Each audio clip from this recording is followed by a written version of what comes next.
पतियन से भरल रहे, यह संसार मुस्कात रहा सन तितलियों के ओढ़नी के रंग बिरंगा पाँख।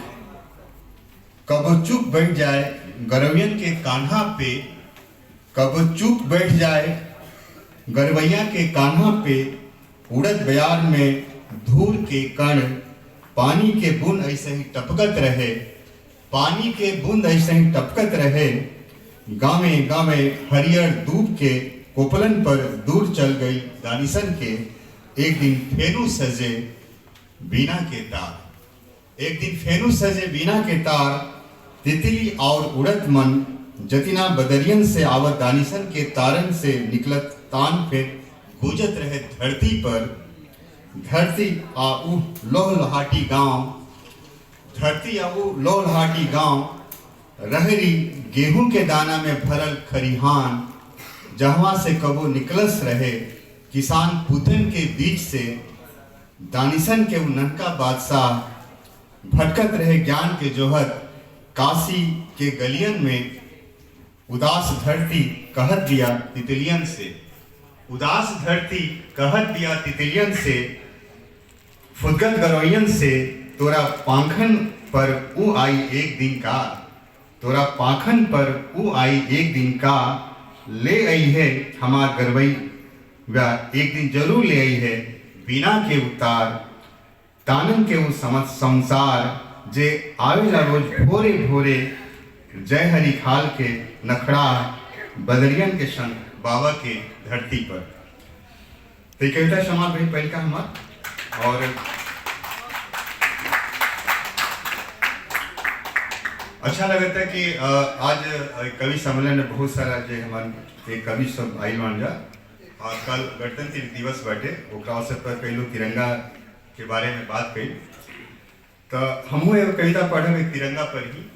वो कविता 2-3 साल पहले लिखल गए रही, जब पूरा देश में तिरंगा के या देश के चर्चा होत रहे। तो सुनी जा रहा कविता के नाम शीर्षक हटे ए हमार तिरंगा। ए हमार तिरंगा, ए हमार तिरंगा। जब तू ऊंचा हवा में फहरात बाड़ा, जब तू ऊंचा हवा में फहरात बाड़ा, तब बुझाला कि ए धरती पर पूरा भारत लहरात बा। तब बुझाला कि ये धरती पर पूरा भारत लहरात बा। जब तू आसमान के और लौकेला, जब तू आसमान की ओर लौकेला, तब बुझाला कि ये धरती पर पूरा भारत लहरात बा। जब तू आसमान की ओर लौकेला तो लागेला कि गांधी जी मुस्कियात बाड़न सगरो जहां में। तब लागेला कि गांधी जी मुस्कियात बाड़न सगरो जहां में।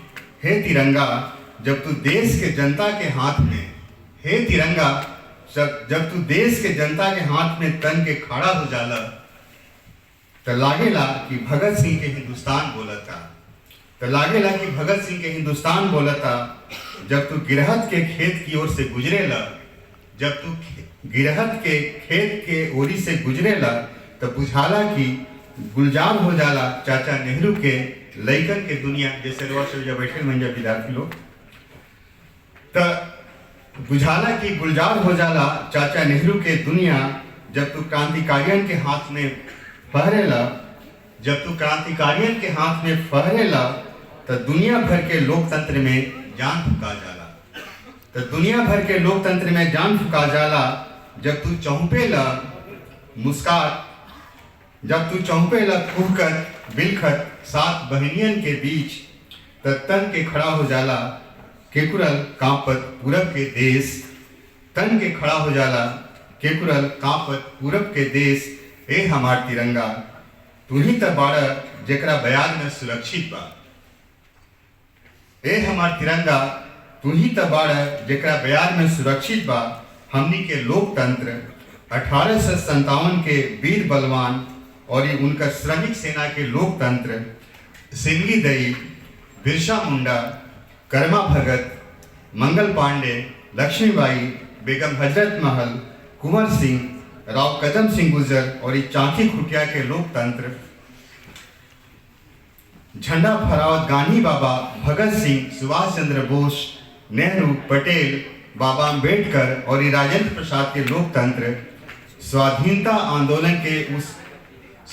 आंदोलन के वो विस्फोरी लड़ाकू सिपाहियन के लोकतंत्र जे क्रांति के सिवान के फिर के अपन घर कबो नहीं ले। घर ये देश त रहे उनकर घर ये देशवे त रहे उनकर घर जो ना बनेला खाली चौकट और केवाड़ी से, वो बनेला ए देश के माटी से, हवा से, पानी से, आगी और आसमान से। जहाँ दूर से उड़ेला खुलल आसमान में चिड़ई, खेत में गमकेला कतरनी धान के दाना गम गम, पानी में पौरत मछली के आज़ादी, कब समुंदर के राहे धरती पर आई धरती पुत्र लोगन के धमक, और ये हवा में उड़त 1857 के लक्ष्मी बाई के साथ लड़ल लोहागढ़ के वीर बहादुर योद्धा लोगन के कहानियां। आखिरी 3 लाइन बटे। ए हमार तिरंगा अपन क्रांतिकारी लौ के महक से दुनिया जवार में ऐसा ही फहरत रहा।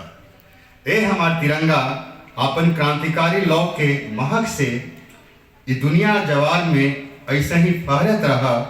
ये देशवा त बा जवन हमनी के जियत रखले बा, तहरा रंग में तहरा शिवान में। तो आप सबका धन्यवाद। बहुत सुंदर कविता सर, बहुत बहुत धन्यवाद।